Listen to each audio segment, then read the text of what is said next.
Amigos, en la jornada de este lunes, privilegio conversar en esta mesa de trabajo de nuestra emisión estelar con Juan Ariel Jiménez, ex ministro de Economía, miembro del Comité Político del PLD. Gracias por acompañarnos. Muchas gracias, Un Roberto. placer. Primera vez aquí. Primera vez aquí, Antes por presencial. Skype y en Nueva York, pero por primera vez aquí. Y para hablar de un tema verdaderamente esencial. E invité a Juan Ariel porque siempre he defendido el cuidado celoso a la educación. Cuando he tenido que decirle tres cosas a la ADP por irse a huelga, no creo en las huelgas de los maestros. Están en crisis los niños, las niñas, los padres, como tampoco en la de los médicos, pero los maestros es imperdonable que vayan a huelga. Como es imperdonable que ahora se hable de reducir el presupuesto del Ministerio de Educación, sobre pretexto de que no ha sido ejecutado para enviarlo a otras dependencias del Estado. ¿Es eso legal, Juan Ariel? Primero que nada, no es legal. Primero, viola la Constitución que en su artículo 63, numeral 10, en la parte infine, en la parte final, dice que en ningún caso se puede usar recursos de educación, ciencia y tecnología para financiar otras áreas. Viola también la ley 66-97 general de educación, viola la ley de Estrategia Nacional de Desarrollo, viola el pacto educativo que firmó el actual presidente con su puño y letra, pero sobre todo, Roberto, viola un compromiso que deberíamos tener todos los políticos con la educación del país, porque fue un reclamo ciudadano que costó muchas horas, que costó mucho sudor y que no debe estar ni siquiera en discusión. Ahora, otra pregunta. Durante los años de gobierno del PLD, durante los años en el que usted fue ministro de Economía, ¿qué pasaba con el presupuesto de educación? ¿También se ejecutó completo o no se ejecutó? Con la partida que no se ejecutaba, ¿qué pasaba? Desde 2013, que fue el primer año de diseño presupuestario del presidente Danilo Medina, siempre se asignó el 4% del Producto Interno Bruto. Siempre, eso no falló en un solo año. Obviamente, ya en la parte final, a veces no se ejecutaban 1.000 millones, 2.000 millones de pesos, pero se ejecutaban entonces en el año siguiente.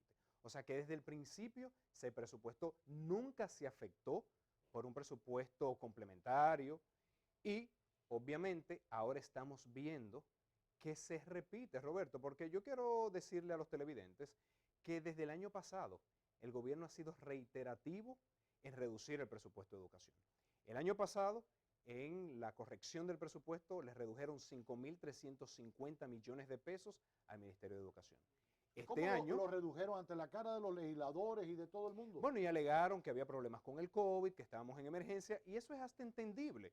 Yo creo que todos estábamos en la disposición de apoyar que saliéramos de la crisis. Lo que llama la atención es que en este año se está celebrando que la economía va bien, que todo se ha recuperado, que los ingresos fiscales están por las nubes, que no es necesario tomar más deuda. Entonces, sí es necesario reducir el presupuesto de educación en 4.250 millones de pesos, como está planteado en este presupuesto. Yo creo que eso es algo preocupante. Ahora, llama la atención que el propio ministro de Educación, recién nombrado, por cierto, tengo que decir, y se lo voy a decir a él por primera vez y lo he felicitado por WhatsApp, pero personalmente, si algo tiene Juan Ariel Jiménez, que además representa una nueva manera, y escúchame que te diga esto públicamente, pero después no me regañe, pero es que representa una nueva manera de hacer política, es que cuando ha tenido que felicitar al actual gobierno por decisiones que ha tomado, lo ha hecho públicamente en su cuenta de Twitter, en sus plataformas digitales, en cualquier entrevista. Lo ha hecho siendo oposición y oposición de la dura, porque no hay oposición más dura que la del PLD al PRM. Y hace unas horas, a raíz del nombramiento de dos viceministros en el Ministerio de Educación, ha sido este caballero que usted ve aquí delante, joven político y exministro de Economía, quien se ha parado a felicitar al gobierno por nombrar a esos dos técnicos por su elevado nivel en esas posiciones. O sea, tiene toda la autoridad, te lo digo con sinceridad, porque se lo ha ganado con respeto y altura de hacer las críticas que hoy está haciendo. Digo esto porque el propio ministro de Educación decía, bueno, es que no tenemos aulas para los niños comenzar este curso escolar, nos faltan recursos, tampoco se han alquilado los locales, lo denunciaba el titular de la ADP. ¿cómo va a decir que no hay aula y está permitiendo que le quiten 4.000 millones? Y digo más, Roberto, si nos ponemos a analizar qué se pudiera hacer con 4.250 millones de pesos, se pudieran concluir más de 6.000 aulas que se encontraban con una ejecución superior al 70% en el 2020. Más de 6.000 aulas. Se pudiesen construir más de 1.000 aulas completamente nuevas. Se pudiese financiar casi 7.000 docentes de excelencia. Entonces son muchas las cosas que se pudieran hacer con estos recursos que lamentablemente se están usando para otra cosa. Se está aumentando el presupuesto de publicidad de la presidencia. Se estamos reduciendo educación en 4.250 millones de pesos, pero estamos aumentando publicidad de la presidencia en 1.830.4 millones de pesos. ¿Es esto una prioridad? ¿De verdad se pretende privilegiar la publicidad presidencial por encima de la educación de millones de niños que necesitan aulas, que necesitan alimentación escolar, que necesitan útiles? Entonces yo creo que, como dice un autor español de la Universidad de Salamanca, el presupuesto es la expresión financiera de la voluntad política. El presupuesto es lo que dice verdaderamente la voluntad. Y aquí se ve una voluntad expresa de quitar el Ministerio de Educación y la ejecución de educación como una prioridad nacional. Ahora, independientemente, porque quiero que me expliques un poquito cómo se desmenuza esa distribución del presupuesto que dice la ley, qué cosa es las apropiaciones presupuestarias, para que la gente lo entienda, porque ahora todo el mundo lo repite.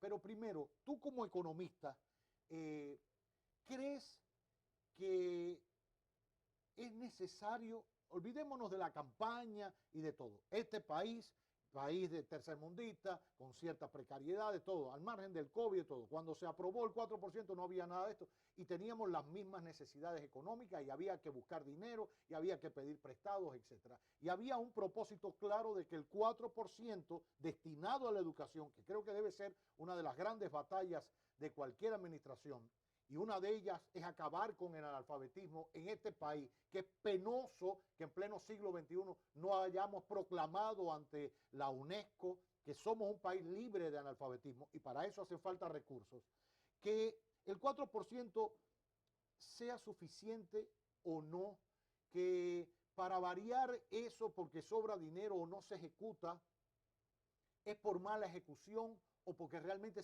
se nos fue la mano en el cálculo, siempre el PIB aumenta y por ende aumenta el presupuesto de educación. Para hacerlo un poco más real a esta praxis dominicana, sería bueno cambiar la ley para asignarle 1% del presupuesto y no el 4% del PIB. ¿Cómo lo verías para que fuera más práctico, para que fuera real?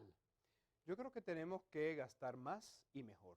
Solamente con gastar más no vamos a conseguir mejores aprendizajes. Un número por sí solo no garantiza que los niños y las niñas aprendan. Hay que gastarlo correctamente. Hay que privilegiar lo que pasa en el aula, la formación docente, la formación de directores. Eso es lo que transforma un sistema educativo. La educación y la atención integral a la primera infancia, eso es lo que permite que los niños desde 0 a 5 años desarrollen sus habilidades, sus competencias. Eso es lo que se llama neuroplasticidad. Usted dirá que los niños le dicen son como una esponja, lo absorben todo. Entonces esa es la edad que tenemos que privilegiar y te puedo decir que en este presupuesto se le está recortando a primera infancia 140 millones de pesos. Madre mía. Entonces por un lado el discurso dice que vamos a incluir los niños de 3 a 5 años en las escuelas, pero por el otro lado se les reduce el presupuesto. Entonces ese es el divorcio que hay entre el discurso y la promesa política y la realidad que se refleja en el presupuesto. El ex ministro de Educación, Carlos Amarante Baré, decía, incluso le pedía al presidente casi encarecidamente ayer en una nota de prensa, que terminara 2.117 aulas que estaban a un 90% de ser concluidas, con parte de ese presupuesto que evidentemente no sobra.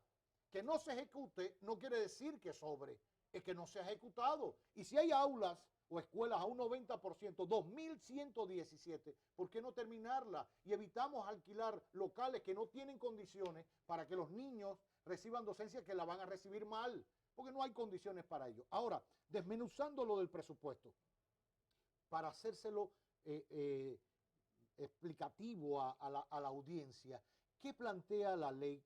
¿Qué es lo que decía el presupuesto? Que hay que decir que es una ley, aparte, el presupuesto es una ley, la ley de presupuesto nacional, No puede, nada está por encima de eso, la Constitución, y ya sabemos lo que plantea la Constitución en materia de educación. ¿Qué dicen los numeritos? Bueno, los numeritos dicen que se están cambiando muchas cosas. Vamos a ver, esta es una corrección al presupuesto, es lo que se le llama un presupuesto complementario. Que ustedes también lo hacían. En todos los años se hizo. Se hizo. Entonces, normalmente, ¿qué se hace? Bueno, estamos recibiendo ingresos de más, entonces tenemos que gastar de más. ¿En qué lo gastamos? ¿Cómo va la ejecución en cada uno de los ministerios? Entonces se hace un cambio a lo interno. Se le quita, por ejemplo, al Ministerio de Economía y se le da al Ministerio de Trabajo. Eso sí es legalmente permitido. Eso es completamente legal. Ya. Ahora, eso tiene unos límites. En el caso del presupuesto de educación, el límite lo pone la Constitución, diciendo, repito, en el artículo 63, numeral 10, que en ningún caso se puede transferir recursos de educación, ciencia y tecnología hacia otras áreas. Ese es un límite constitucional. Pero luego la ley 6697, la Ley General de Educación, por cierto, una ley orgánica, es una ley que requiere supermayoría para poder ser aprobada. Esa ley establece el 4% del Producto Interno Bruto. Que luego los economistas podemos discutir si es sobre el Producto Interno Bruto, si es sobre los ingresos, si es como porcentaje total del presupuesto. Esas discusiones se pueden dar, pero siempre respetando lo que dice la Constitución. La inversión en educación tiene que ser creciente y sostenida en el tiempo. Ahorita hacía referencia que de las partidas que están en cuestionamiento, que suman un total de más de 4.000 millones de pesos en materia de educación, estaba lo de la primera infancia, los más pequeños. ¿Qué otras partidas se estarían afectando si se logra sacar esos 4.000 millones de educación? Se le está reduciendo más de 1.800 millones de pesos a la educación secundaria, o sea, a la educación de jóvenes entre 14 y 17 años. Se está reduciendo más de 1.000 millones de pesos a planteles educativos, a la reparación de aulas, a la terminación de esas aulas, que decía el exministro Amarante Barret, y a la construcción de nuevas aulas. Se está recortando servicios técnicos y pedagógicos, se está recortando la educación o la atención integral a la primera infancia, y entonces todo eso suma 4.250 millones de pesos que se está reduciendo. ¿Se ha dicho a dónde lo quieren destinar? ¿Se justifica el fin? O sea, bien, ya sabemos que no es legal, que es inconstitucional hacerlo, pero como el año pasado, dada la circunstancia, se llegó al consenso entre toda la fuerza, el PLD estuvo de acuerdo, Fuerza del Pueblo, por supuesto del oficialismo, de dada la situación muy particular, no solo de este país, del mundo, pandemia, pospandemia, etcétera. Bueno, se tomó un dinero no ejecutado de educación para complementar otras actividades, sobre todo de subsidios y ayudas. En este caso, ¿cuál es el argumento para quitarle dinero a educación? Se está aumentando las partidas relacionadas al subsidio a los combustibles, por ejemplo, a los distintos subsidios que se ha dado, a los fertilizantes, a las materias primas, y eso está bien, porque tenemos que proteger el poder adquisitivo de las personas, pero eso no debe de ser sobre la base de sacrificar la educación, que es la construcción de un mejor futuro. O sea, no podemos querer brincar el charco que tenemos en la actualidad tropezándonos en el camino. ¿Y de dónde lo sacarían si no es de educación? Se puede sacar de muchas otras. Si usted fuera el ministro de Economía ahora. Lo primero es en publicidad de la presidencia. Insisto, ¿cómo se pretende reducir educación y casi la mitad de eso dedicarlo a publicidad de la presidencia, que por cierto, está teniendo casi el triple del promedio que se dedicaba en los años 2014-2019? Entonces, son todas esas partidas que hay que revisar para ver qué se puede reducir sin afectar lo más importante, la construcción de un mejor país, que es la educación. Ya. Después de este impasse en el que estamos, me preocupa que se vaya a poner contra la pared socialmente hablando y le digan al pueblo, mire, le vamos a quitar el subsidio al combustible, le vamos a quitar esto a los fertilizantes y la papa, la hortaliza le va a llegar más cara porque el PLD y Fuerza del Pueblo, por llamar de alguna manera a toda la oposición mayoritaria y los minoritarios, porque la oposición se negó en estas circunstancias a pasar un dinero a estas prioridades del país, que se juegue con eso. Ese razonamiento estaría incorrecto porque hoy estamos pagando unos precios de los combustibles que se fijaron cuando el petróleo estaba en $118 el barril. En los últimos días, incluso semanas, el petróleo ha promediado $90 el barril. Entonces la situación ha cambiado. Por eso no se pudiera decir que o se reduce el presupuesto de educación o tenemos que quitar los subsidios. Eso no se pudiera justificar y tenemos todos los números para demostrarlo. Ya. Después de todo esto, ¿crees que debemos abocarnos a lo que planteabas, a que economistas, políticos, volvamos a un pacto por la educación para evaluar realmente qué presupuesto merece educación, que sea factible y real, pensando en la inversión en los niños? Yo creo que primero debemos reconocer que hay un pacto educativo que ya ha sido firmado y que se ha violado anteriormente, porque la destitución de los directores regionales y distritales que hizo el anterior ministro Furcal fue una clara violación al pacto, por citar solo un ejemplo. Entonces, primero respetando el pacto y teniendo una discusión de cuáles son las intervenciones que más inciden en que los niños verdaderamente aprendan. Insisto, la educación no se da en el ministerio, se da en cada una de las aulas. Y todos tenemos que trabajar, desde el gobierno hasta los que estamos en oposición, para que el trabajo en el aula dé resultado. Con eso no debemos hacer política. Qué bien. Pues le agradezco. Gracias por venir, Gracias por toda esta información. En exclusiva en nuestra emisión estelar de Telenoticias, el economista, el ex ministro de Economía y miembro del Comité Político del PLD, don Juan Ariel Jiménez. En exclusiva. Gracias.